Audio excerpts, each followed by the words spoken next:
Ça y est, elle est de retour. Aujourd'hui, on va faire ce que j'appelle tout simplement un revival. On va ressusciter une nouvelle émission populaire de la chaîne et ça me fait extrêmement plaisir. Salut à tous et bienvenue sur Geeko World. Aujourd'hui, vous l'avez eu dans le titre, on va parler de plusieurs actualités différentes, manga et animés. Comme d'hab avec l'émission, on passe en revue les dernières actualités manga et animés de la semaine. Et comme d'hab, je vous invite vraiment à regarder la vidéo en entier, comme ça vous serez à jour sur toutes les actualités. Avant de commencer, bienvenue à vous si vous découvrez la chaîne. Ici, on parle d'actualités manga et animés sur YouTube. Si vous voulez, vous pouvez lâcher les pouces bleus histoire de m'aider à mettre la vidéo en avant. Pour ceux que ça intéresse, je suis dispo sur TikTok et Twitter, les liens sont à l'écran et en description. On attaque avec une information sympathique en rapport avec l'anime Goblin Slayer, un anime plutôt populaire qui vient de faire son retour. Il faut savoir que 12 épisodes sont prévus pour cette deuxième saison, que vous pouvez d'ores et déjà retrouver sur Crunchyroll. Cette semaine, on a appris également que l'anime Castlevania va revenir pour une saison 2, c'est désormais officiel, c'est acté. Le tout a été accompagné d'un nouveau visuel, on n'a pas de date de sortie pour l'instant, il faut s'attendre à une date de sortie en 2024, mais comme toujours, je vous tiendrai au courant dès qu'il y aura plus d'informations à ce sujet. Si vous êtes fan de l'anime,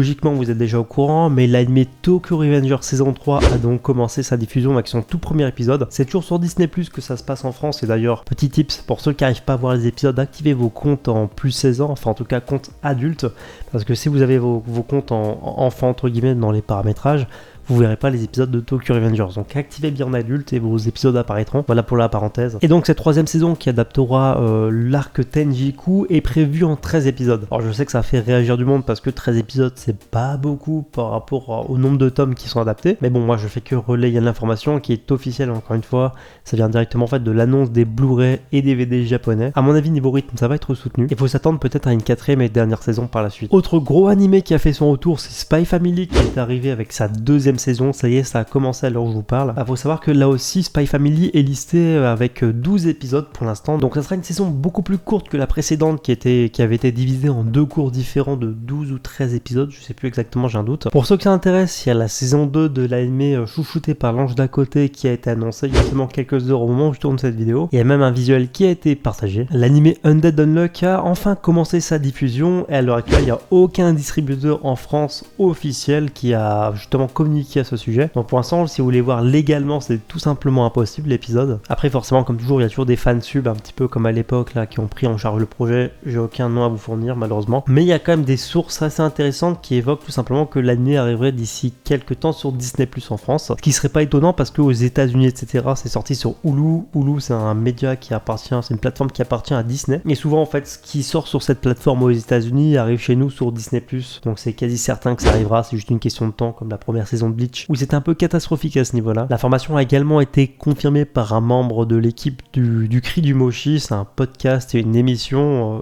sur le manga, sur l'animation, etc. Je sais plus le nom du chroniqueur, mais en tout cas voilà, ça a été confirmé de son côté également. Juste qu'il faut encore patienter. Côté manga, ça sera pas une surprise, mais le tome 105 de One Piece est ici à la première place des tomes les plus vendus dans toutes catégories confondues, BD, romans, manga, etc. Sachant que c'est la licence la plus puissante en termes de manga en France, voilà, c'est pas étonnant, mais ça fait toujours plaisir pour les fans. Et c'est toujours aussi impressionnant de voir à quel point maintenant le manga, et ce manga particulièrement, est aussi populaire. Le 15 novembre, afin de célébrer comme il se doit les 10 ans de Shingeki no Kyojin, l'attaque des titans, Pika Edition va proposer une toute nouvelle édition collector, mais pour le tome 34 de SNK. C'est un collector assez intéressant, voilà, ça reste un collector, mais je vous mets les images à l'écran, on voit tout le visuel et tout l'aperçu par rapport au coffret, au volume, etc. Le tout sera accompagné d'un petit artbook également. Et d'ailleurs, pour finir, toujours en rapport avec Shingeki no Kyojin, le 30 avril 2024 au Japon sortira un artbook du nom de Fly, qui regroupera donc toutes les illustrations, tous les dessins de Hajime Isayama. Et dans cet artbook, on retrouvera également donc 18 nouvelles pages, un nouveau chapitre inédit de Shingeki no Kyojin, l'attaque des titans, qui s'appellera donc l'attaque des titans tome 35. Mais ça, je vous en avais déjà parlé dans un short. Enfin bref, là, c'est tout pour les actualités de la semaine. Comme toujours, j'espère que vous avez apprécié la vidéo. Si elle vous a plu, comme d'hab, n'hésitez pas à partager sur les réseaux sociaux, etc. N'hésitez pas non plus à me donner votre avis sur les news de la semaine. Et sur ce, je vous dis à bientôt pour une prochaine vidéo.